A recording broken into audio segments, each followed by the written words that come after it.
What is running form and why should we care?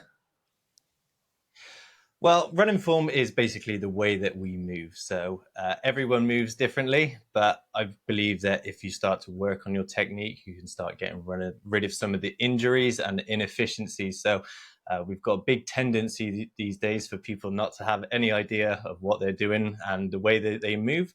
So my job is to start getting people to start using their brain, and then how that reprogramming your brain will slowly translate to the rest of your body.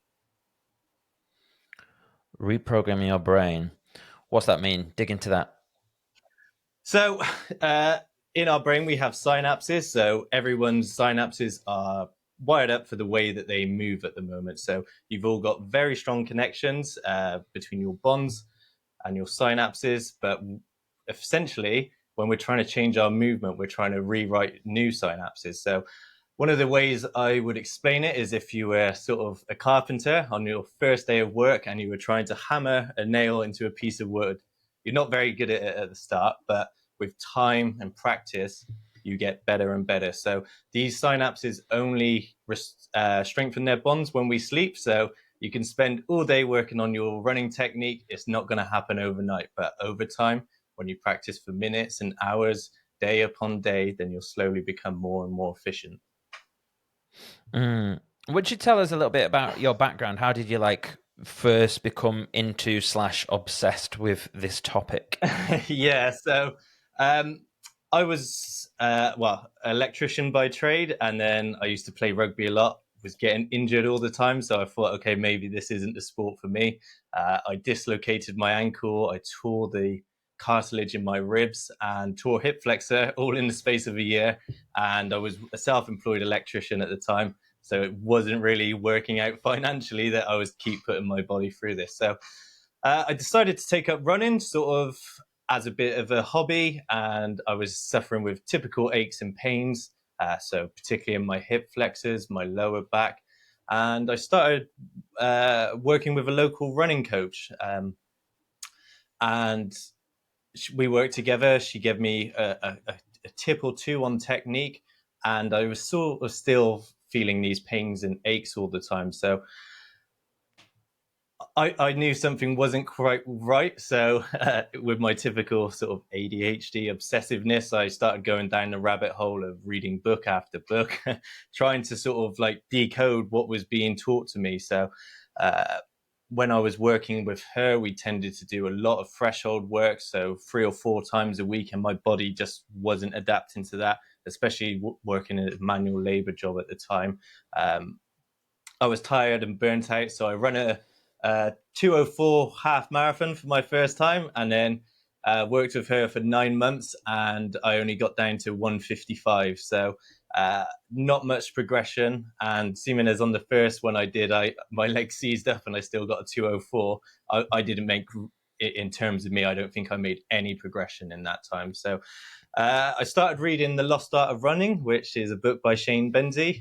We started working together, and I reached out to him on Instagram because and I wasn't sure that he worked with amateur athletes. I thought he was just top end elite people, but I went out to see him, and then I did a session. We worked on my technique. So even though I read the book, I tried to implement what he told me, my form still wasn't great. So I went to see him, and then 4 weeks later, I went to see him again, and we did a speed session. And then just over time, my technique started getting better and better. And then I started getting faster and faster, and my time started going down and down. Wow. Okay, fascinating. So, give me a little bit of a time span horizon. So, like when you first Yeah, started, when you did that 2:04 half, how long ago was this? yeah. That was about 3 or 4 years ago. All right, okay. And then when did you start working with Shane? So I started working with him about 2 years ago, Okay. and I really enjoyed what he was teaching. So I started trying to teach a couple of my friends what he was teaching at a local park, not really having any idea what to do, but I got them moving a lot better than they were. And then I was like, okay, maybe there's something to this. I want to start coaching myself. So I said, oh, is there any chance that you would sort of take me under your wing and sort of teach me everything you know. And over time, he's sort of mentored me for the last few years and, really helped me on my way. So we have a few disagreements about certain things, but it's all about building up your own story as well. So I can't just piggyback off him my whole life, but what he's done has helped me tremendously, and it's helped me help other people. Wow. So is he from, I presume this is in the UK. You don't have to give me specific Yeah, so he's locations. based in Gore. Yeah, he's based in Gore and Reading, so not a Right. lot of techniques coaches in the country, so we're all sort of dotted about the place. Yeah. Yeah. Okay, cool. Yeah, I've got a friend of mine, shout out to Liam Widrington, is an excellent runner. Long Yeah, distance, but we also did some Hyrox together or whatever, and he told me about that book actually. So I know it's yeah. in very highly regarded Yeah. in the sphere. What do you think about the argument that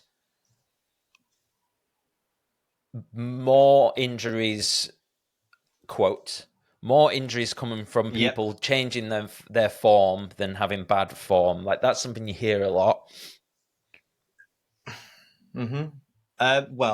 Yeah, I don't think that's true. But same Mm. with anything. When you're trying something new, you have to be really slow. So if you go in to the gym one day and you bench press 60 kilograms and then you try to bench press 80 kilograms 2 days later, you're more likely to injure yourself. So everything I do is about, okay, we need to drop the mileage, let our body get used to these new movement patterns. And then over time, the efficiency will build. So you're not going to learn everything and then be super efficient overnight. Like I said, it takes sleep and practice, and then over time, building it up, then you become much more efficient over time.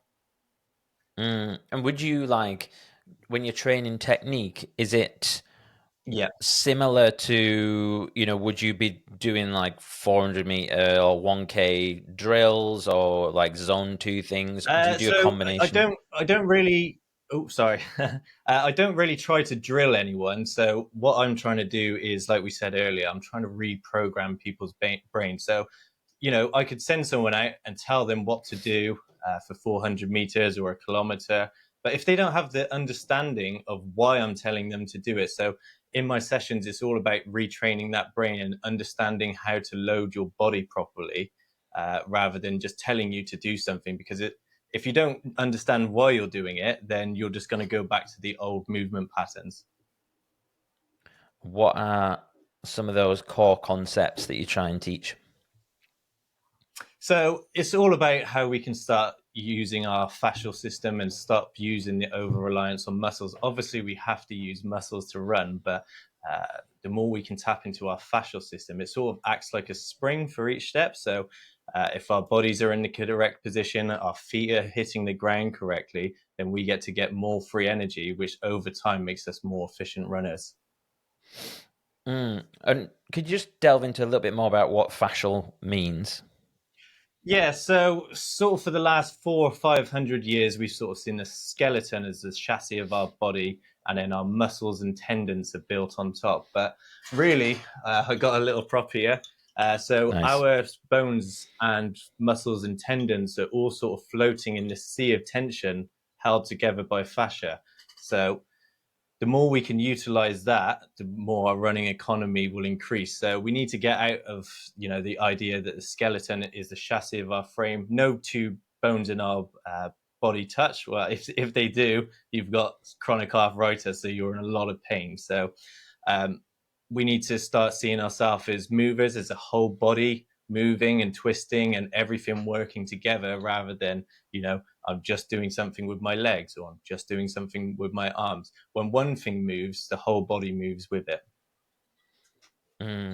So how can we improve our, what would you call it, fascial function? Yeah, the fascia. So, The fascist. you know, just so mobility experts have got sort of half of the equation right. We tend to get very stiff, rigid over time.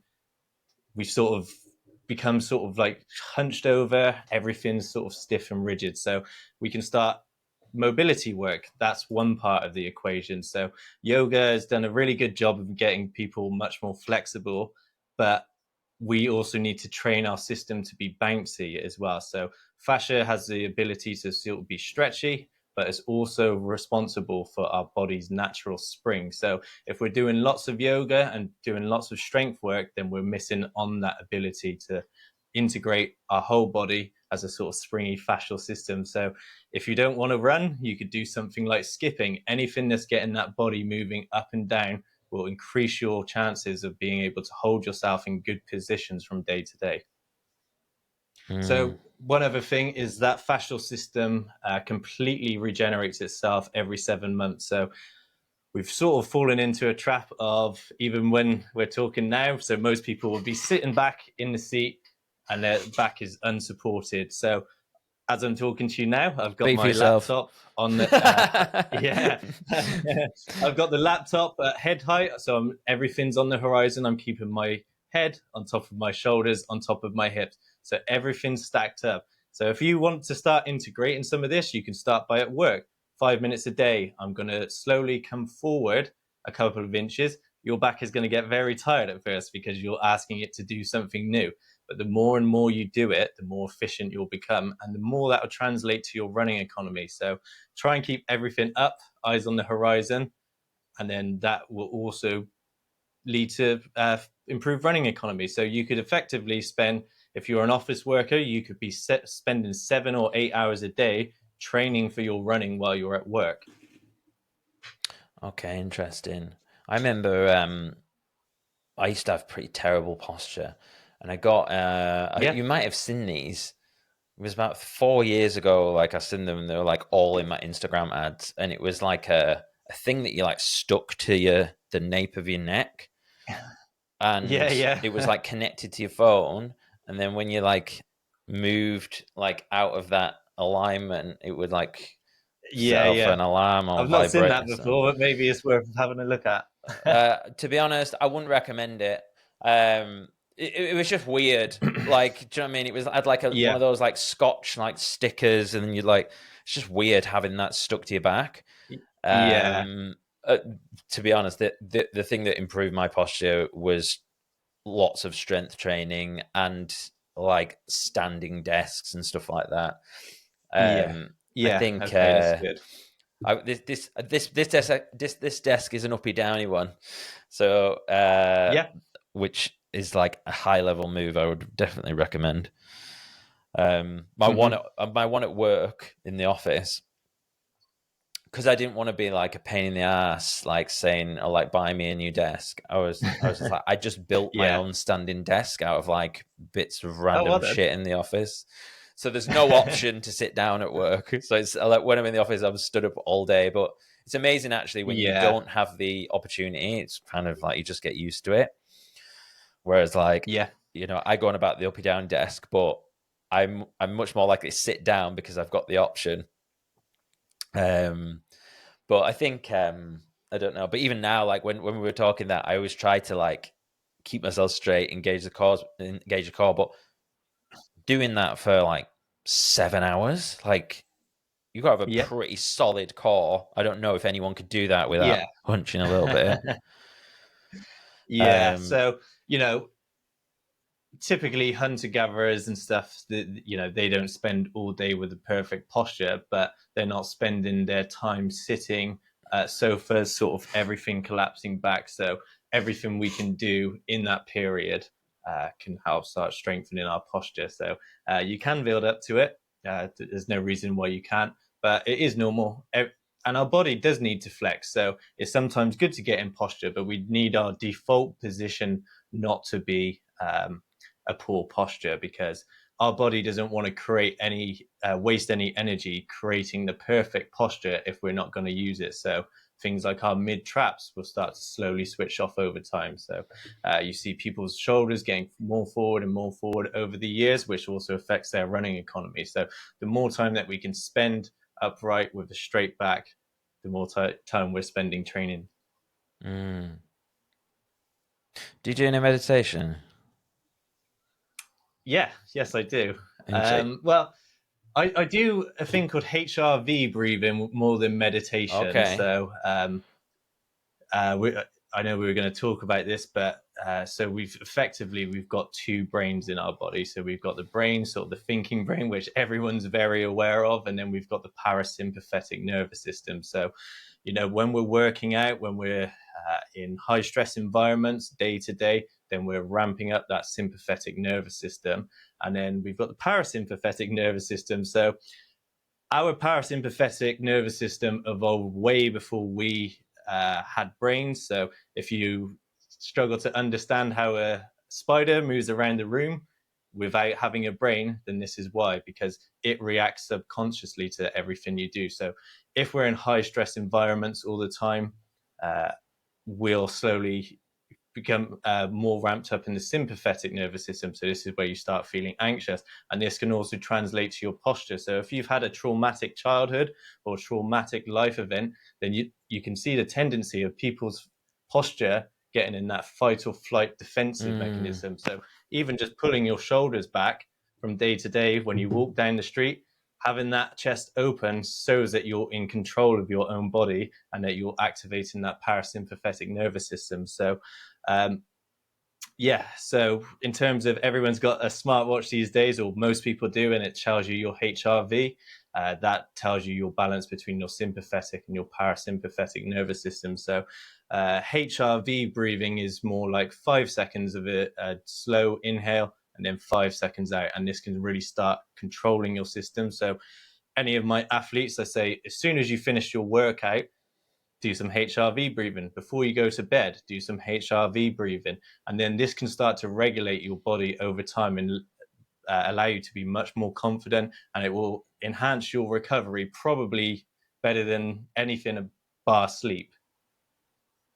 Yeah. So is that like basically you're extending the exhale, so you're slowing your breathing down, and then the exhale is slightly Yeah, so longer, or it's is it 5 like seconds. equal?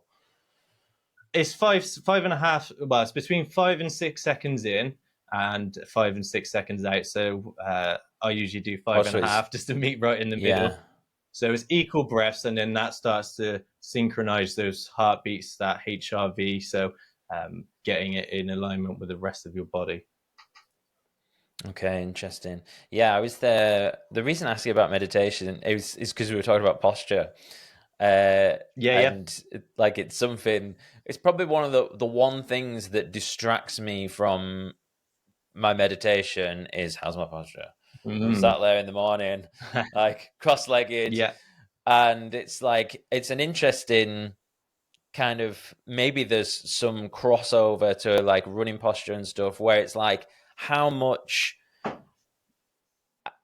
effort is the right amount of effort to actually engage your core and hold you upright Yeah. versus totally like be over indexing on trying to be straight. Do you know what I mean? And then it actually causing fatigue. Yeah. So all right, let's delve into that. Not meditation, but let's talk about while we're out there running, some pointers, like what are the general things that people are doing wrong and how can we improve them? Yeah. So I tend to see that the Western world has really sort of allowed our body not to function properly. So if we start with the feet, because this is the start of our sort of strength and elastic change. So that fascial system runs right from the bottom of your feet to the top of your head. So people now have got chronically weak feet, which means that in terms of efficiency, the bottom of our chain, everything upwards of it is going to have to start working harder. So I've got a model of a foot now. So Cool. what we've noticed over the Would years, you so describe it a the little bit, last by the way, because we'll have some audio listeners, if that's okay. yeah. Yeah. Okay, so what I'm showing now is our foot. So over the sort of last 50 or 60 years, is we've created narrower and narrower toe boxes. So that's squeezing the top of our toes in, and then as you can see, so under our foot we have what's called the plantar fascia. So this is responsible for our foot's natural elasticity. So when we start squeezing our toe box narrower and narrower, we weaken the plantar fascia under our feet. So this is why a lot of people... Why does that weaken it by squeezing those together? Why does that weaken? Because we're stretching it out. So if your toes should be the widest part of your foot. As you can see here, as I start squeezing those toes in, that's going to start stretching out the plantar fascia. So you can imagine this, if you were to grab your hand and start squeezing that in, do that for months and years, that hand's not going to function very well. So what running shoe companies have done to sort of counteract this is we'll squeeze the toe boxes and then, oh God, we'll squeeze the toe box in, but now we'll add arch support under. So, addressing the sort of symptoms of weaker foot. So your plantar fascia is not going to be able to take the load because it's so stretched out. So we're going to put arch support under it. And then when you do that and combine that, you're sort of wrapping your foot in a sort of cast, which is just not allowing it to flex properly and not allowing it to function properly. So this is all started from when we were children, unfortunately. The first thing we do is start putting our kids in shoes that are way too narrow, way too tight. And then over years and years and years, our feet are not strong like they should be. So I typically recommend people start getting shoes like this. So something with a wider toe box. This is a Vivo Barefoot.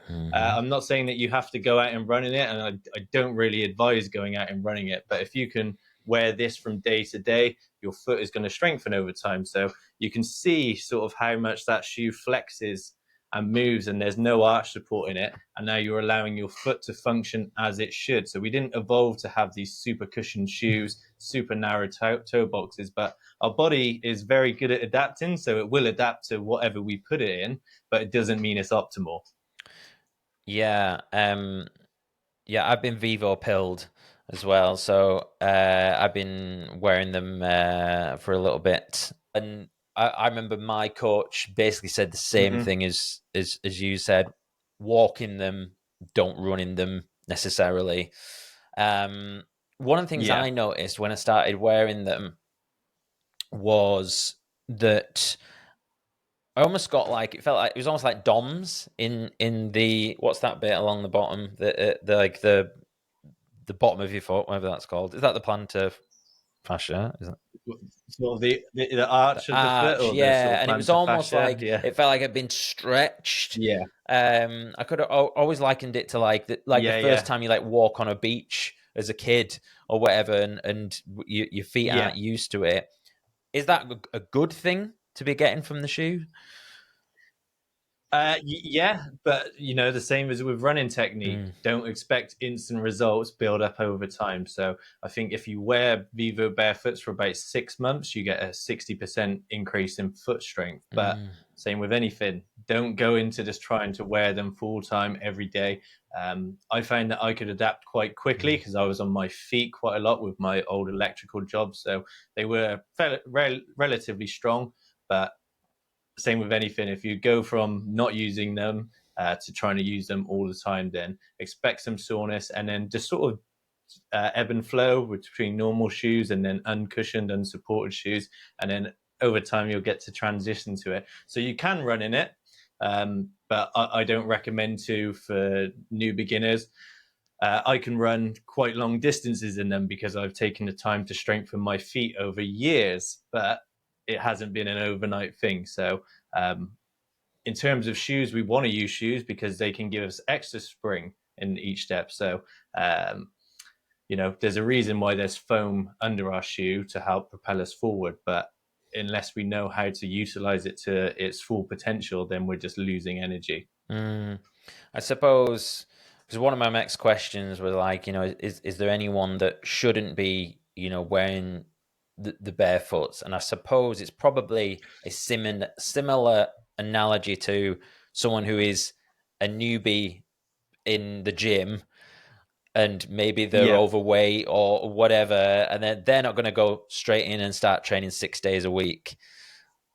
Yeah. So, I'm not a podiatrist, so I can't advise everyone on exactly how their foot works. But, for the most part of the population, I think they'll benefit from it.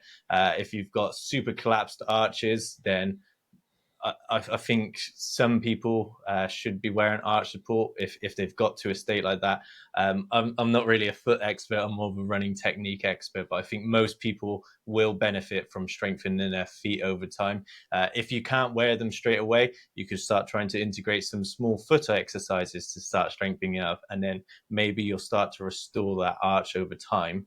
But like I said, I'm not a podiatrist, so I haven't spent years studying that. I've spent years studying running. It's fascinating though, like as you like look into, I think it's a really cool and important thing to become more aware of your body and how you move through space and all the rest of it.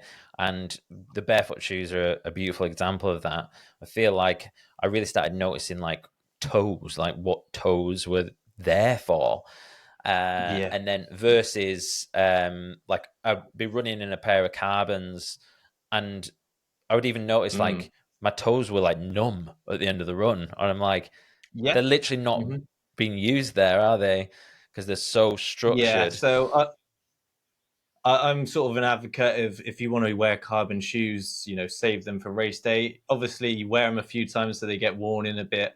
But if you're doing all of your training in carbon plated shoes with these rockers, so they start pointing your toes up. And then they've got a carbon plate under. So it's better to get your feet fully strong, ready for race day. And then we've got two extra benefits of wearing carbon shoes. We've got strong feet, and we're using the carbon plated shoes to help propel ourselves forward. But if we're relying on things that over support our feet over time, then the strength of our foot is going to weaken. So one thing not a lot of people know as well is the likes of Kipchoge and all of those elite runners.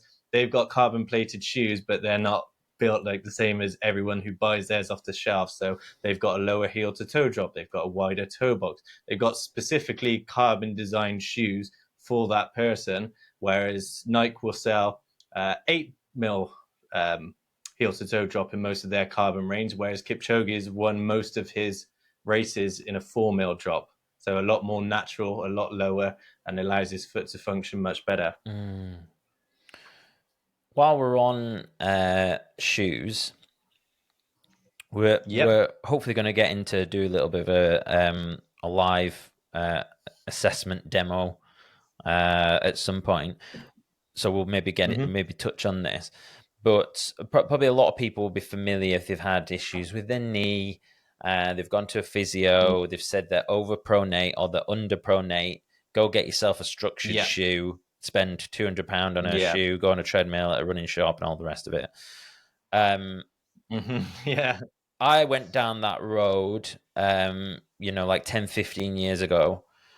And if I'm honest, like it didn't really help all that much. For me, what helped was basically just strength training, and then the shoe didn't really matter as much. What do you think about that whole kind of sphere and structured shoes and stuff like that?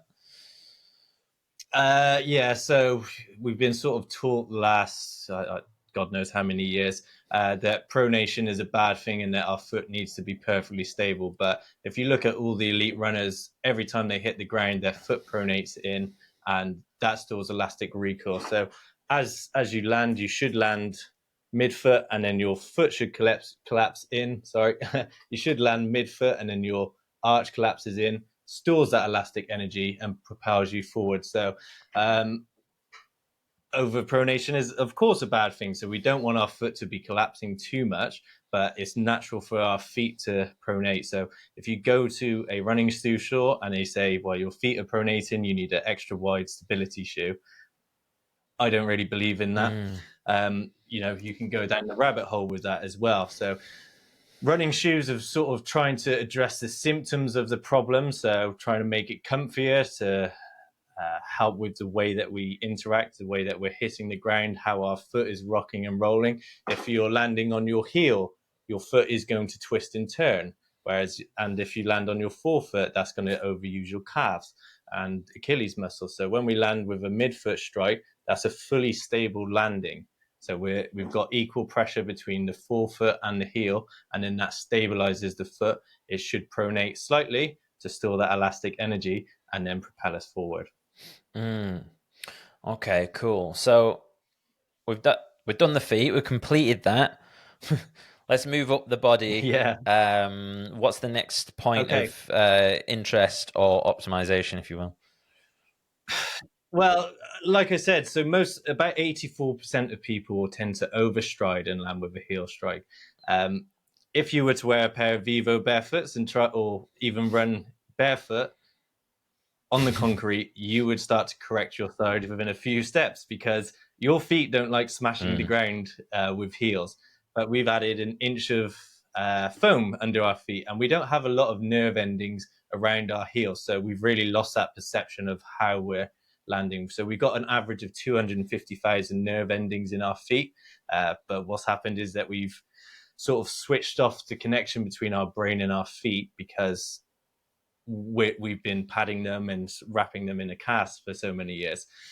So people can't even feel when they're landing with a heel strike and an overstride. So I tell people that these energy forces don't just disappear, they go somewhere else. So it can be in your ankle, it can be in your shins, it can be your knees, your hips, your back. Something is going to start trying to stabilize that foot, even the hamstrings. So something along that chain always wants to try and keep that foot stable and stop you from overstriding. So this is where, even strength work can start to mask the problem, because if you're strengthening those muscles, yeah, they can handle it better, but we're still putting excess forces through our joints. So over time, it's going to lead to inefficiency. And if you do it for 30 or 40 years, you're really going to feel it by the end of that. Okay. So what we're saying here in terms of what we're looking to optimize in terms of, like, as we move up through that, so let's take it to the knee. Like, what are we thinking there? Yeah. It could be various things. If you've got weaknesses in your strength and conditioning, then your knee can over compensate for that. But our knee is a hinge, so that likes to be moving in a forward and backwards motion, so it doesn't like to be twisted and turned. So if people's feet are twisting and turning, or something else is twisting and turning, that's what's causing the knee pain, is because something's trying to stabilize that knee from twisting too much. So that's where we tend to see, people's knees are starting to hurt. Yeah, like I never, I must admit, a mate of mine used to always like going on to me about running stride and overstriding. I'm like, fuck off. Yeah. I'm getting faster. It's fine. I've got me padded shoes, and I'm doing my strength training. Yeah. So but I must admit, I did a 10K November of last year, and I basically I was going to get a sub 40. That was the target, even though it was only like it was only a training like it was just all ego. But I was like, I know I can do sub 40. I will do it. I felt terrible that week. I felt like I was getting ill at one point, and I should have listened to my body and gone, okay, just slow down. Like, you don't need to go and set a PB. But I was so adamant that I wanted to do it. I had all my targets set up on my watch, my paces. I was like, I am keeping them paces. And I think what I realized that I didn't realize at the time was the real cost of pushing yourself as a runner for that kind of distance, and what happens to your form. Because I would see like pictures afterwards, and I'm literally like, my heels like really, and I think it's like, I guess everyone's different, but for me, when I get tired, I start to like try and lengthen my stride, take advantage of having slightly longer legs. And that actually set me back. Probably, like, I basically had like 5-6 weeks of like not being able to run during like an intense period of my Hyrox training. Because of that. So it was the first time that I really become aware of, just that feeling of overstride. And I think as well, like, sometimes, I don't know if you ever heard this I heard this when I was a kid, which was like, use your legs. You, like, because I had longer legs than most kids, like, stride out. and stuff like that. Yeah. So here's a question for you: how can we make the most of? Let's say you do have longer legs. How can we make the most out of that without overstriding?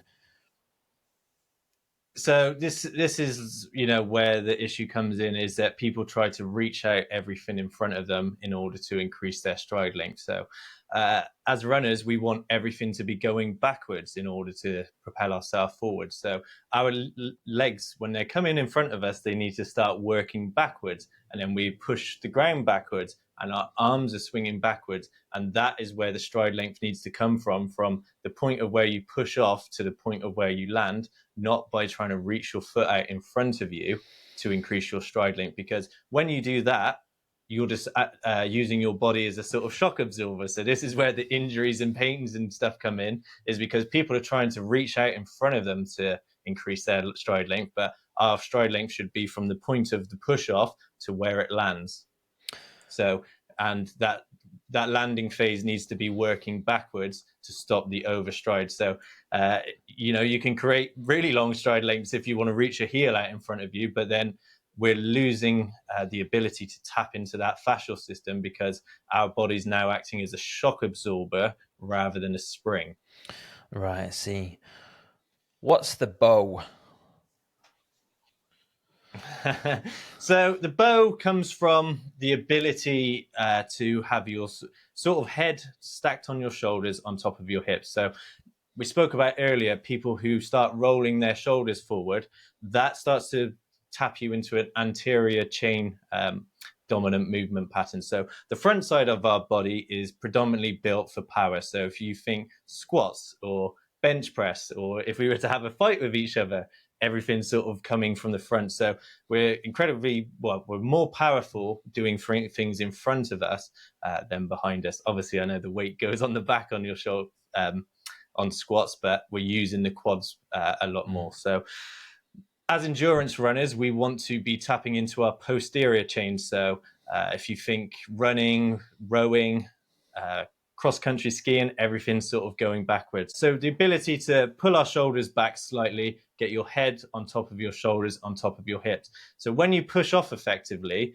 you should be able to see this really nice bow shape of it's starting to sort of look like a semi-curve, but everything's upright. And then most runners tend to lean from the waist to try and move themselves forward. So it sort of creates like an S-shaped pattern, whereas we want to create a bow. So we stack everything on top of us, pull our shoulders back slightly, and the lean forward needs to come from the ankles. So the easiest way to do this is to feel like you've opened your chest up. You can either think that you're pulling a bowstring from the center of your belly button to under your chin. So we're really getting everything up right now. And then, or you can imagine that a balloon is on top of your head. This is what traditionally is used. A balloon is on top of your head, holding your posture up. So that gets everything in alignment, that neutralizes the pelvis, and it engages your core, but you don't want to tense your core as you're running. So then we feel like we're pulling a bowstring, or bowstring is pulling our chest forward, and then we get to tap into gravity because we start to fall into the run, and we're getting even more free energy returns from our running. Okay. Does that make sense? Yeah. Those of you who are watching probably noticed me like moving about on my chair. So we've got like, Yeah. from our chin, did you say that we've got so from our belly button to our chin, and then it's like it's been pulled out. So I can show you now quickly. So if we can imagine ourselves as sort of an elastic band is running down our body, when we bend from the waist and pull it back, that's how much muscular energy we have to use. Whereas if we pull ourselves upright, we get to tap into more elastic spring. I'm so excited to tell you about my first ever sponsor. Bear Bar make the highest quality shower soaps. Those of you close to me will know I'm always recommending and gifting them to people. I've actually brought some upstairs from my bathroom to show you. This one is Nebula Nightshade Fresh Cut Pine. This is one of the first ones that they made. It's got like this OT kind of texture thing. I once described it to Christian, the founder, as like a cheese grater for my feet in a good way. Favorites are Woodsman, Molten Lather, it's actually a shampoo bar, and Citrus Burst, which I've used all of that, so I don't have it. Do you remember those like packs you used to get with Pokemon cards? They're kind of like that. They stack it in your bathroom really nicely. You'll definitely dig it. Once you try these, you will never want to go back to £1.99 squeezy plastic horrible fairy liquid style soaps. Trust me, it's an absolute game changer. I don't even bother with moisturizer because I've got this fantastic quality soap and a good diet, of course. There's no plastic. It's made in the UK. Honestly, it's just a 5-star product all around. If you'd like to try Bear Bar, you can get 15% off your first order by going to bit.ly/bearjace. That's BAREJASE to get 15% off. I think now would be a good time for us to delve into some of those videos. Do you want to have a look? So we've got, I've sent Myles in advance a few of me running around Hyrox tracks with my top off in terrible quality, so hopefully it's not too bad. And then a couple of my my friends have also sent some videos in, Lucy and Jade. So we're gonna delve into this and see if we can pick up some patterns and demonstrate a little bit to people. Okay, yeah. So we spoke about this proportion of people that were overstriding and heel striking. I can see straight away everyone in this photo, their legs are reaching out in front of them and they're landing on their heels. Okay, including me. So as you're hitting the ground, yeah, including you. So look how straight that leg is, and look how upright that heel is. So, this might be why you battered your body for a few weeks after, because if you're pushing that high intensity, it's really going to start to hurt. Okay, so yeah, as you're coming, 2 seconds. Not very good with computers, unfortunately. You're okay, mate. So as you're coming through, looks relatively good here. Nice. I think it's maybe the peace sign was like leaning me forward a bit more. Yeah. So this is a really good example. People's head position. So our head weighs on average 5 kilograms, and for each inch that is pointing down, we add another 5 kilograms to our spine and shoulder muscles. So if you spend too long looking at a screen or at your phone, your shoulders and spine have to take that up. So if he's running around like that, he's probably got the equivalent of 20 kilograms being taken up by his spine and his shoulders, which is really going to affect his running efficiency. So, this is for anyone listening, by the way. This is a Hyrox Glasgow. A few shots, and the belly you're talking about isn't me, by the way, with the bad head posture. No, but I think it's really important to see, as that posture is collapsing, he's going to get tired out a hell of a lot quicker than if he had his head upright, his eyes on the horizon. Do you think? Sorry to interrupt. Do you think how much energy is wasted in something like that during something like a Hyrox, where you're running like probably about 9K? Yeah. A lot. I don't have specific measurements, but if you're carrying that small weight of a child around on your shoulder, it's just going to tire you out faster and faster. And then what happens is that people start to mold into that shape. So as they get more tired, it collapses more and more. So you say it was 20 kilos. Can't maintain good posture. It can be the equivalent of 20 kilograms being taken up by your spine. So your head is 5 kilograms. But if you're looking down at the floor 4 inches, then it's the equivalent of 20 kilograms. So if it's looking down an inch, it's 10 kilograms. If it's looking down 3 inches, it's 15 kilograms. Yeah. So it's like having a weighted vest. So essentially. So and then we're tapping into that power system. So our quads, our core.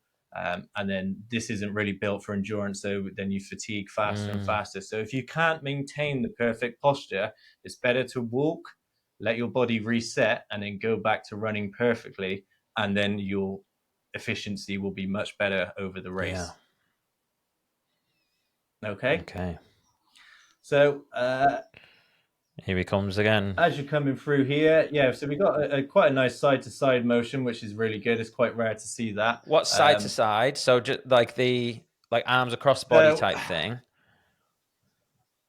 Yeah, so you want your head to be over your foot, and actually this is a good example, is that you're not doing it quite enough here. So your head should be in line with your foot with each step. So if you've got good thoracic mobility and good hip mobility, is that your head sort of goes from side to side, and then you load your fascial system one side at a time. But as you can see, it's not quite over far enough here, so you've just got a slight hip drop here. So hip drop is caused by this quite still head movement and your body trying to stabilize it. So when you're doing that, it's wasting energy with each step as well. So I need to be pulled upwards a bit there, don't I? Yeah, pulled upwards, I would say. You're leaning forward from the waist. Potentially look at your hip mobility as well, because if your hips and your upper thoracic aren't moving in synchronicity, then it's really hard to get this movement pattern. Okay. Cool. So yeah, just coming through with the overstride still. Yeah.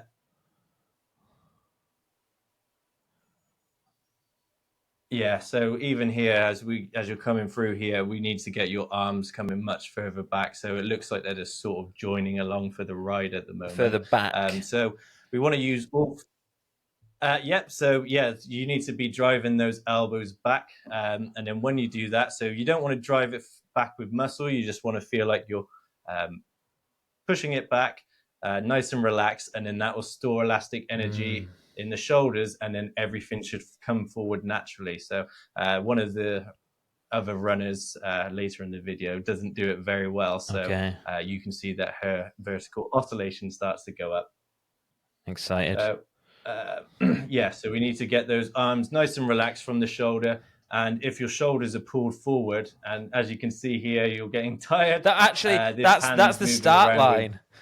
So that's the start line. Oh, yeah, it? That's the first start of the race. But I think there, I'm probably trying to. I'm trying to stay relaxed so that I don't go full send on the first 1K. So that's probably why it looks like I'm tired. Yeah. Okay. So yeah. Well, you may be a little bit too relaxed there, because even that hand dropping down, flopping around is wasting energy. So we want the arms and the hands to be in alignment and driving back. And if this is you at the start, you can see your head is quite in front of your shoulders, and then your shoulders are very in front of your hips. So this is the typical leaning from the waist. So if you do that at the start of the run, I guarantee you're going to be very tired by the end of it. So just like, because this is a really good. So right, so the head, where should the head be at this point? Yep. So the head should be like this. So that's good positioning. But because you're bending from the waist, everything's leaning forward. So your eyes should be on the horizon. They look like they're looking down at the moment. So we want to be looking as far out in front of us as possible. So in the back of our neck, we have what's called the nuchal ligament, and that's designed to keep our head upright and on the horizon. So we evolved to look out for predators and prey on the horizon. So our default position likes to be eyes out on the horizon. So when you bend from the waist, you can't bring your legs up as far. So that means that you're more likely to land with that overstride and heel strike. So you need to start trying to feel like you've got a balloon on top of your head, or pulling that bowstring from your belly button to your chin. And then that will allow you time to start cycling your legs back underneath you and start correcting that overstride. So would that mean like where you can see my elbow, and then underneath there's like a little like well, I guess it is a bit like a bit of an arch, just a bit of a curve. That would be like a little bit more straight because my hips, so one thing to be careful with is just try and pull the shoulders back slightly. Don't arch your back, because when they think of trying to create this bow shape, they start to try and arch their back. But we just want to keep everything in line with each other. So our head should be slightly in front of our shoulders, and then slightly in front of our hips, but it's very subtle. It's about 2 to 4 degrees. So you've got to have a very good eye to notice that. So you should look pretty much upright. But as you can see, that is probably forward lean of about 12 degrees. Right. Okay. Interesting. Okay? Yeah. I wonder if, by the way, Yeah. I think the next one is a few months later. And one of the questions I wanted to ask Yeah. you is, see, the guy I'm running with, Cal Baines, shout out to Cal, is a very good Yeah. runner. And I Yep. wonder, like, how much you start. I notice I mirror people a little bit, and I feel like I change my. I wonder if you does it look like I change on this compared to what you've already seen? Yeah, it looks like your arms. Yeah, your arms are definitely doing a lot more than they were in the other video. But yeah, he's overstriding with a heel strike, and you're overstriding with a Yeah, heel both of strike. us. So yeah. Yeah. And this is the thing, is that you can get incredibly efficient at doing things that are suboptimal. So I work with some very high end Hyrox athletes, but they all land like this. So Would this you is be willing costing them to minutes share any of the potentially. Hyrox athletes you're working with? Not at the moment, That's because fine. I'm going out with to Germany to start Oh, wow. working with them. So depending on how that goes, I'll share it in the All future. right. But it's just in the Yeah, no, sort of that's cool. beginning phases at the Keep me moment. updated So, offline. yeah, we'll do. So in Kenya, they all start to run together. So when they turn up on their first day of the training camp, they're not moving beautifully. But what happens is they get stuck in the middle of a pack. So the best runners run at the front and at the back. And then, unfortunately, they've got to get good very fast. So if they don't start breaking 2 hours 15 within a few months, they're gone. Wow, right. But what that does is that starts to teach them to start synchronizing their footsteps, start synchronizing their landing, start synchronizing their arm swings, start synchronizing their posture. So when they go out together, they all look like they're running in perfect unison. So you will adapt to the runner or running group that you run with. So most of the people around the world are running out by themselves. So it's a really good idea to start running with a better runner every now and then. Just check their form's okay. Hey, do you ever otherwise you'll start copying them. have you ever thought about, or have you ever ran like your own training, like running camps? I'm starting to do 4 to 12 week programs of online, though. Most of my work is coming online. Yeah, So I was just thinking it like would be almost a good like a idea to running do. retreat, like because people go out to Kenya Yeah, to get that yeah. benefit of running with. So me and Shane, so me and Shane Benzie is starting to do some group workshops of 20 people can turn up for a day, and then we go through 8 hours of basically retraining the body, retraining the movement patterns together. So it's not quite a base camp, because the trouble is, when you go from landing in this position to landing with a midfoot strike and cycling your legs, so that needs to be a lot straighter, is that your muscle, so your soleus muscle, hasn't been used properly before. So that's going to be incredibly sore. So we can't get people to do it for 3 days straight, because it takes time to build up that strength in the muscle and tendon and fascial system. Okay. Cool.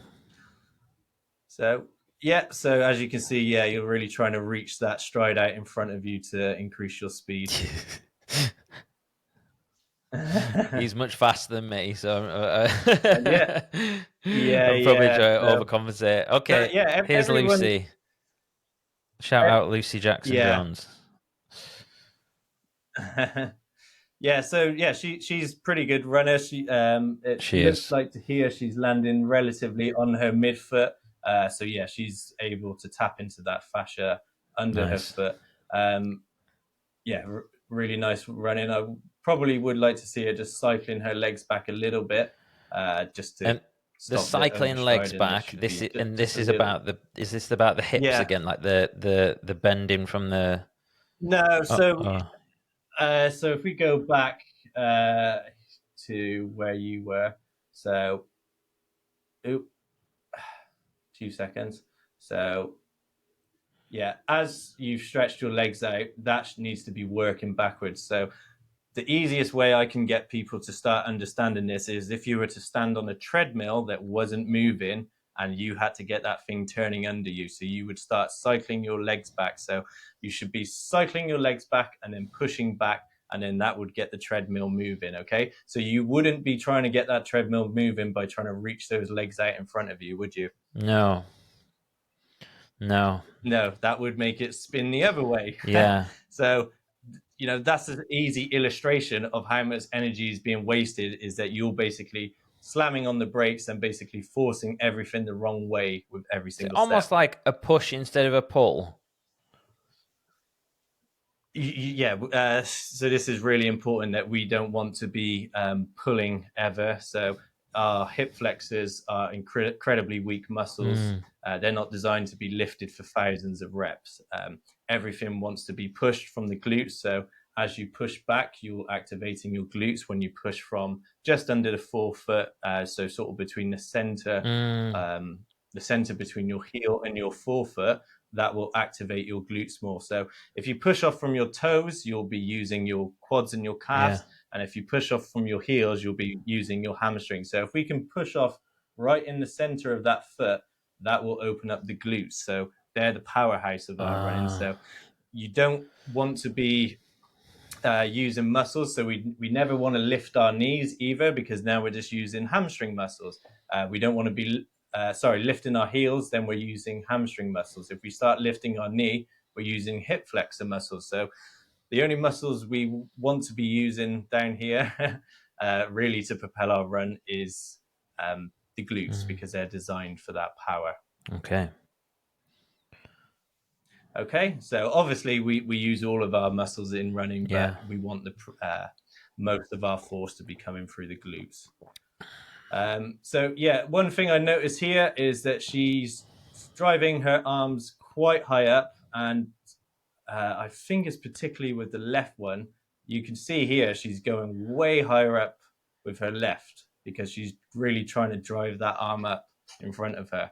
So her vertical oscillation is very high. So vertical oscillation, what's that mean? When she's driving, so vertical oscillation is sort of how high you go in between each step. So how much up and down movement you've got in proportion to going forward. So we want to keep our vertical oscillation not as low as possible, because when we keep it as low as possible, then we try to overstride with a heel strike too. But there's a fine point. About 6 and 8% is what's typically seen with elite athletes. But as you can see, she's going quite high as she's coming up. It's better there, but so that's like the elbow coming up too high. Did you mean it like? Yeah, so as you can see, that one is definitely going up quite high. Okay, behind her. Yeah, that would be something. Yeah. So she feels like she's driving her arms back and then storing the elastic energy. Then it should come through naturally, where it looks like she's just kind of driving that a little bit too far in front and up. Okay. Here's Jade. So here's another Shout one. out Jade Booth. Yeah, so, like I said, 84% of people landing on their heels with a relatively straight leg. And as you can see, as she's doing that, her posture is just starting to collapse with it, because it's trying to stabilize that landing. But yeah, she's got nice arm movement, and her head's nice and on the horizon. And she's got that nice bow shape that we're talking about as she pushes off. So see, this is what a bow shape should look like. Nice. We've got another one of Jade on a treadmill at the end as well, so we'll go. I think the next one is Lucy from behind. Okay. Yeah, so I had a quick look at this one. So yeah, as she's, can't really see it there, but that's the optimal landing. We want to be landing sort of mid-foot, our whole foot, and then have a slight pronation in. So yeah, points to there Lucy. You go. There's a good example. Our foot should naturally pronate. Looks like her arms are coming really far out to the side here. So I would probably hazard a guess that her hip mobility is very poor, which is causing her shoulders to sort of over rotate at the top. So I like to see people from a 360 view. So I usually get 3 angles. So that would give me more of an insight. But as you can see, everything's sort of twisting, and that hip is dropping. So I would imagine that head is not in line with that foot, and her lack of hip mobility is what's causing this excessive arm swinging out because her you can see here as she's coming back, look at that right, this right arm here. So look how far that's twisting behind her body now. So we want everything to be going in a straight line. So just on that point, I just don't want to skip over it. So why is it a lack of hip mobility that would overcompensate with like an arm swing? Like what's going on there? Yeah, so everyone seems to typically think that their running starts with their legs, but really our sort of upper body and lower body move together around T12, which is sort of in the center of the spine. So as you open up your stride, your shoulders should go back with it. But if you've got lack of hip mobility, then your upper thoracic spine is going to start trying to work harder to try and stabilize those inefficient hips. So the more open we can get our hips, so this is one of the problems of sitting down in Western culture day to day, is that we've become gradually weaker and weaker in our hips over time. So, and a lack of range of motion. So if you can open those up, that means that you can push off, so you can get that stride length. This would be a really good way to open your stride length, is by getting those hips open, and you can extend them further back, and then your push off will be much more effective. So if you've got a lack of hip mobility, this is what can also cause the up and down effects of running, is because you have to push off earlier than your hips will allow you to. So you can't push far back to propel yourself as far forward. So you get kind of stuck, and then your push off sends you up and down. What, just a quick note on, so we've looked at, for example, with mine and Lucy's, all of our running, we've not looked at, all of our heads have been like fairly upright, right? So we're not carrying that extra 10, 20 kilos necessarily. I would say so, but I did notice when you were getting tired in some of your videos, there's definitely a clip where it's starting to drop forward. Yeah. Okay. So, okay. Yeah. I'll probably say that was at the end of it. So I mean, try and keep it upright all the time. Yeah, that is one of my cues actually, where I go, I do try and, what is it? You might have heard this one before, where it's like, what would this be like if it was easy? And then I kind of like, or just smiling. Like I used to be like proper grim when I did a Hyrox. I'd be like, but then just like smiling, put my head up. But taking that aside for 1 second, so like when we're talking about all this stuff with, push off and overstriding, etc. Other than, obviously, the biggest risk here is injury. But what about inefficiency and actual like effect on times for this particular thing? Is there like, are there like big gains to be had for correcting this stuff, or is it more like in the massive gains? So this all ties into even your parasympathetic system. If you can't move your hips properly, you can't breathe properly when you're running. So your shoulders are over rotating. So that means that your lungs are being contorted and twisted in certain ways that they shouldn't be. So everything needs to be working together. If they're not, then we start to overcompensate. And this is where, when you've got your hips nice and open and mobile, they should be able to stretch themselves out on runs. But if they're starting from a point of tightness, then it's easier for them to overcompensate and create more inefficient movement patterns. Right. Okay. Cool. All right. Let's continue.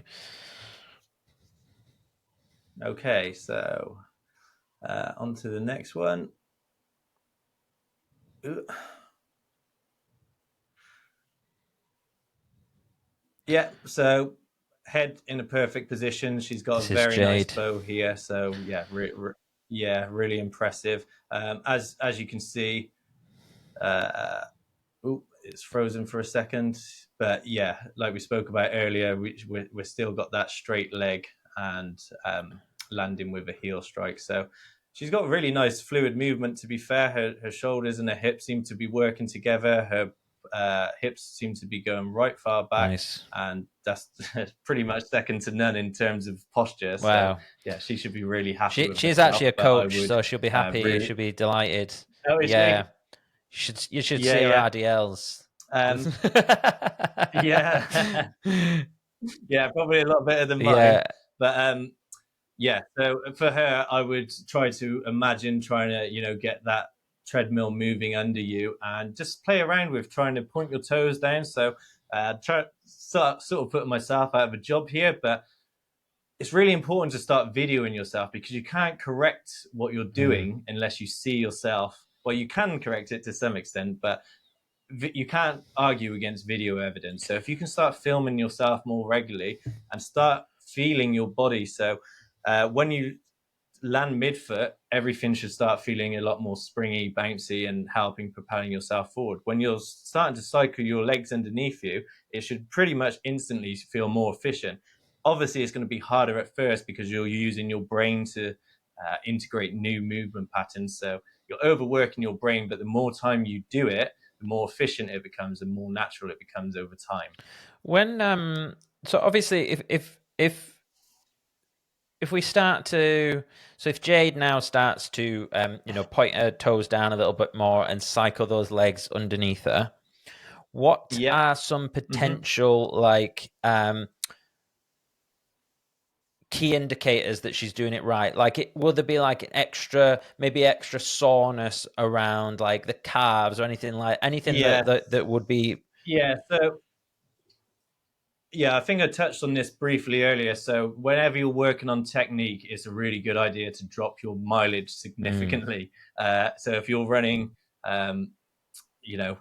if you're building up to a marathon, then it's not a good idea to start trying to integrate all of this. So I typically send runners out for 20 or 30-minute sessions, allow them to focus on a sequence of things, so about 5 or 6 things, go through them one by one. So 5 minutes thinking about cycling, 5 minutes thinking the midfoot landing, 5 minutes thinking about the push off, 5 minutes about the posture, and 5 minutes about the arm swing. So under here, just under her calf, is what we call the soleus muscle. So if we've been overstriding and landing with that heel strike, that muscle effectively hasn't ever done its job properly when we're running.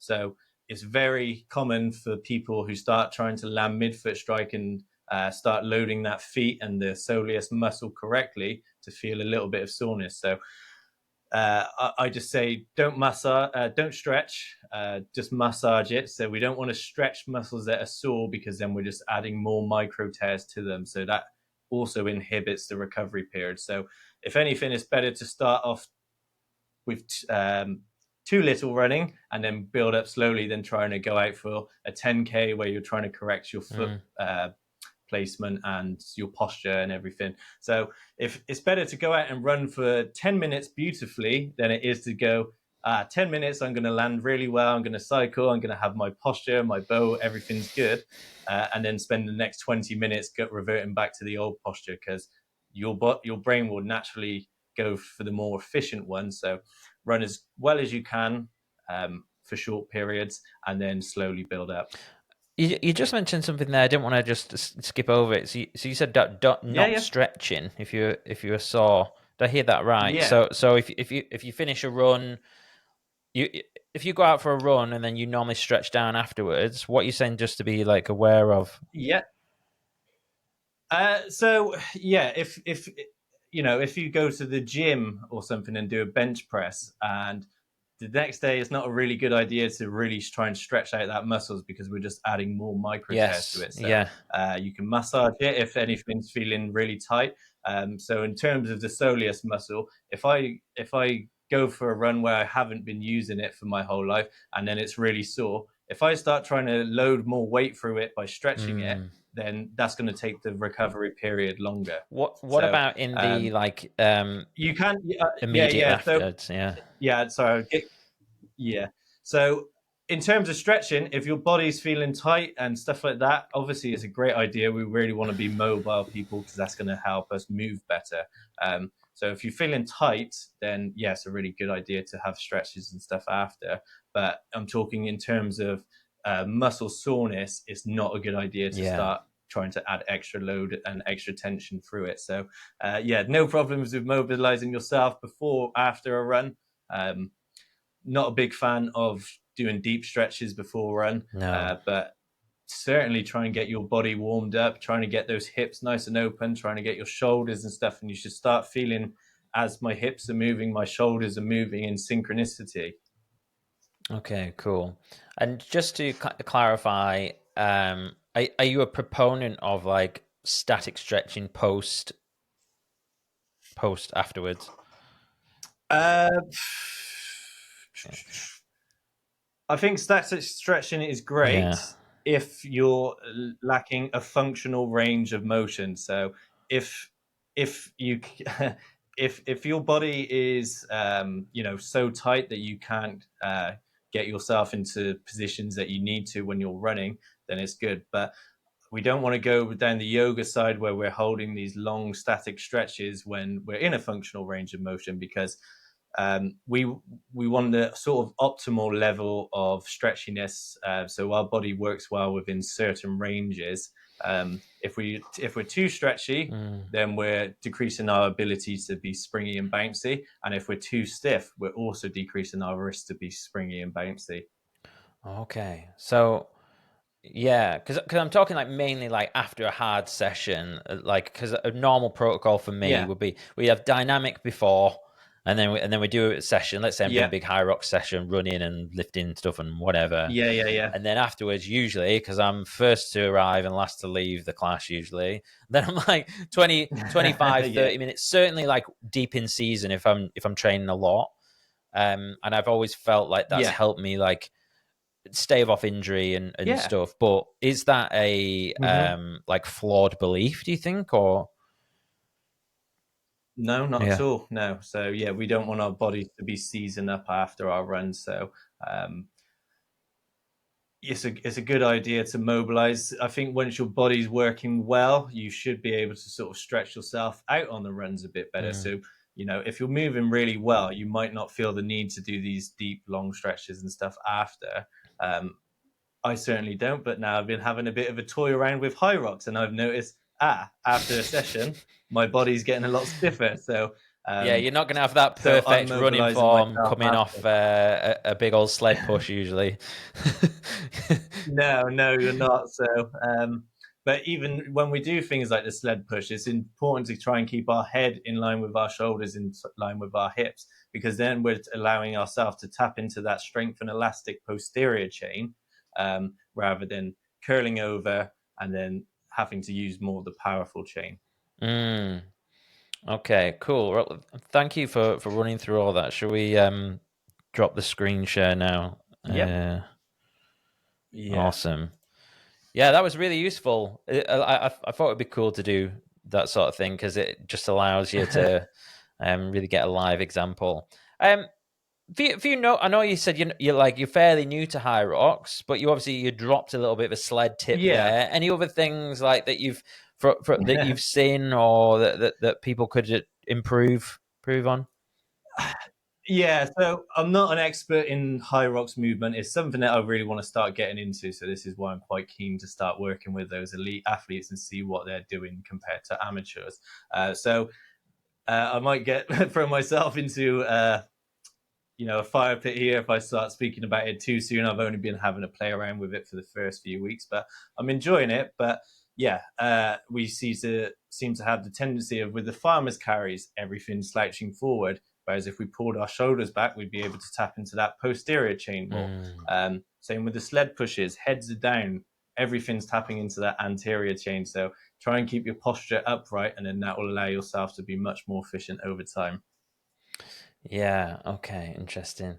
I wonder if because and even with the lunges, even with the lunges, you need to have this slight side to side motion. So your head needs to be going towards your lead foot each time. That will help stabilize your pelvis and hips. So if you try and keep your head dead straight, you'll notice that your body is going to start to compensate as well. Okay, cool. What do you think about healthy relationship with data / Strava? Yeah, so I think, the tendency has been now everything needs to be uploaded or it didn't happen. That's what you hear a lot. I'm a fan of people using data and storing it and to see their progress over time, but it just depends what the relationship you have with your watch and recording your data. So, zone two's become the massive craze now. And, if you go out for a zone two run and you're finding it very difficult to stay in zone two and you feel that your form is starting to slip, then for me, I think, form over function. So if you have to sacrifice your form to stay in zone two, then I believe it's better to do cross training where you could do something like cycling for a few hours a week to get that zone two in.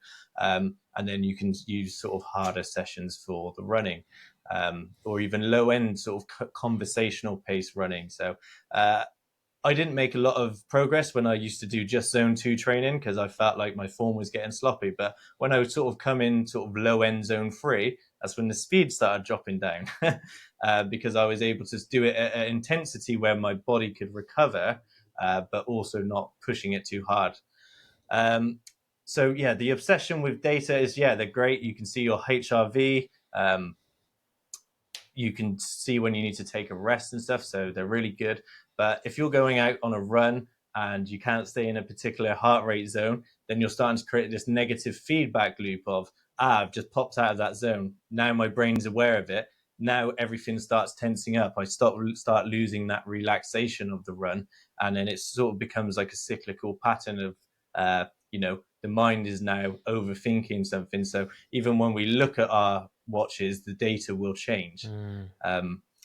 Just being aware of it changes the data. So, if you go out to Kenyan and stuff, they're not all strapped up with heart rate monitors and stuff. They go on feel a lot of the time and they work together as a group. So they're also releasing endorphins when they're running. So they're having a more positive side effect. So if using a watch and stuff works really well from you, you don't get upset by going on your run and then seeing you peak from zone two to zone three straight away, then I think they can be really good. In terms of Strava, same again, it can be really good, but if you're trying to impress your friends by going out too hard all the time, then you're just beating up your body, just for a few kudos. So I'm a big fan of sort of going out a few times a week, just taking off the watch, taking any data off, start tuning into your body, because then we're starting to build a perception with our whole body and how hard we can push things or how easy an easy run should be. So you can think an easy run is easy, but you can wake up the next day and feel very tired from it. So you're starting to build a perception in your brain of, okay, so my easy run wasn't as easy as I thought it was, so I need to go even slower. So the more you can tap into your body and listen to that, then the more effective you'll become as a runner over time.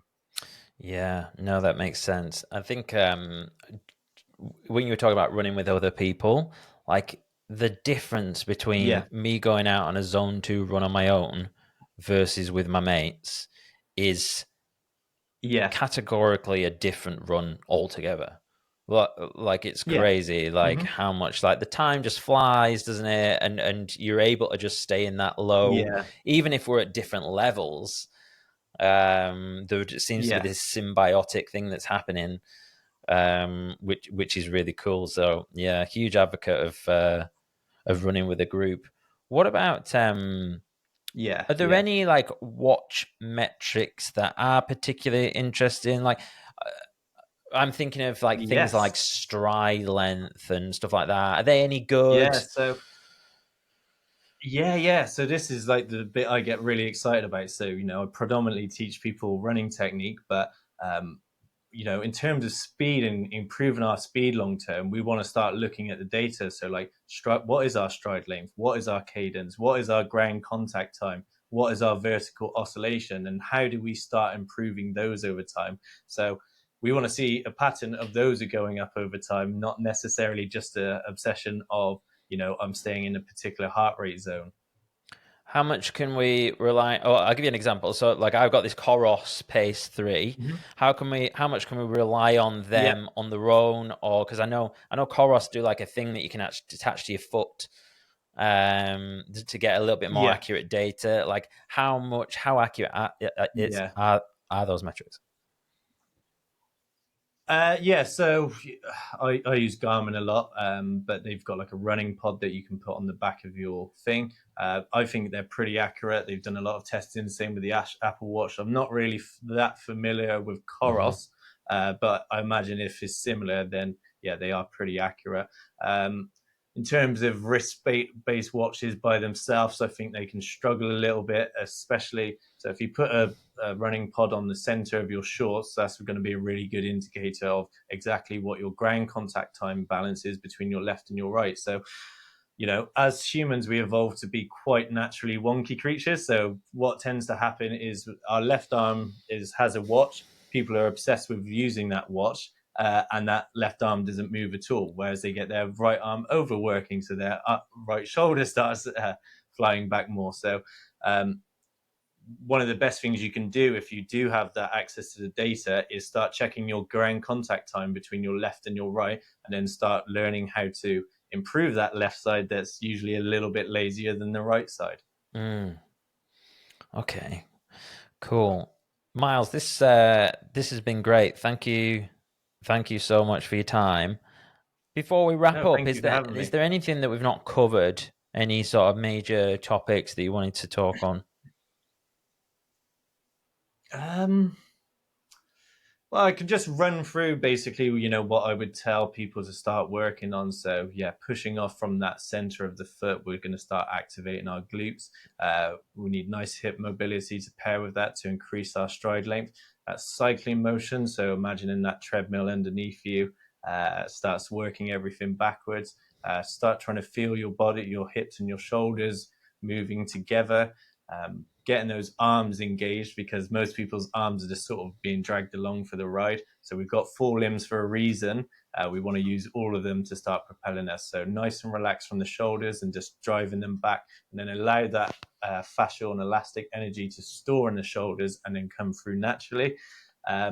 Keep your head upright and just the forward lean from the bungee cord, and then that gets you the lean from the ankle. So that would be my sort of phase of sequences for runners to go out and start implementing. Red flags, like what not to do, just like give us a quick rundown, reminder. Red flags, yeah. So I'm not an advocate of heel striking. I'm not an advocate of overstriding, and I'm not an advocate of bending from the waist, not having your arms moving, and having your head position down. So, you know, it's sort of the inverse of what I just said. But you know, when we can start to improve those things, you know, your times are going to start dropping over time. Very cool. Yeah, I love it. Okay. Any plans, like what's on the cards for Myles? Anything you got coming up that you want to tell us about? Yeah, so you know, I've just started opening some 4 to 12 week programs where I'm working with people on a bi-weekly basis to start helping their running technique. I've been working with Claire Holt. She's signed me up to help her with a New York City marathon. So she's a celebrity and was in Vampire Diaries. So, and then yeah, going out to Hyrox to Dusseldorf to start helping some of those athletes with their running. Okay, very cool. Is that is So that in yeah, like hopefully a I can help the Hyrox industry. yeah? I mean, I think yeah, most people who probably listen to this podcast are probably very interested in Hyrox, and I Yeah, think what it has done is I think it's made like performance coaching like a bit more of an industry, hasn't it? If you do yeah, look back, you know, I don't know, like 5 years ago, I'd imagine most coaches would have been like fat loss coaches, like maybe bodybuilding or something, or but it's really made this kind of like yeah, performance coaching is like a real industry, isn't it? So it would make yeah. absolute sense for you to like start going down this route, because I think it's going to help a lot of people working within the industry. Yeah, yeah, definitely. So if you know, if you're an elite athlete who's struggling with their running, like you can save seconds or even minutes off your running, which is going to decrease your time. So yeah, in terms of helping people with their Hyrox, you know, there's a lot to offer because it's there's a lot of running in Hyrox. So Yeah. um, but a lot of them aren't moving efficiently. A lot of them have got these locked up hips. A lot of them are rolling their shoulders forward and heads down. So, I say you can get incredibly efficient in moving in inefficient ways, but you're always going to benefit more from moving as efficiently as you possibly can. I've got to be a little bit mean now and put you on the spot, so forgive me.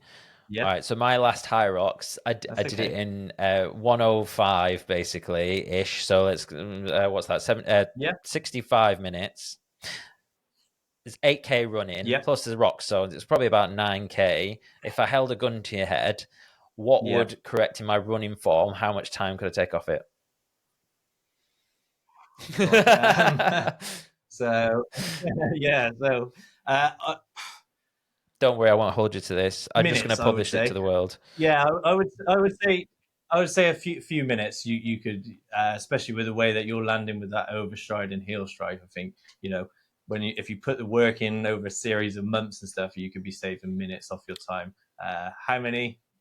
Can't give you a certain answer, but definitely could get you closer to that 1 hour mark, if not more. Enticed. Well, okay, now is the perfect time for a chance for you to give a plug, tell us all your socials and stuff so everyone can go and check out your stuff. Yeah, so I'm at Find Your Stride Coach, all one word, on Instagram, TikTok, and YouTube. Yeah, YouTube's got about 30 followers, but on Instagram we've got 44 and about 12,000 on TikTok now. So slowly getting there. I love it, mate. Thanks so much for your time. I really appreciate this, and hopefully people will check out your stuff. I will link your profile in the show notes and whatnot, and I would highly recommend people check out your Instagram page because it's really good. That's how I came across your stuff. Thank you so much, and have a wonderful day, and I'll speak to you soon. Yes, cheers, thank you. Hey guys, it's me. Just a quick one before you get going. Thank you so much for making it all the way to the end. I really appreciate it. Don't forget to check out the show notes for links to my guest and that 15% off you can get from Bear Bar. Go to bit.ly/BearJace for 15% off your first order. Thanks for watching, and I'll look forward to seeing you in the next one.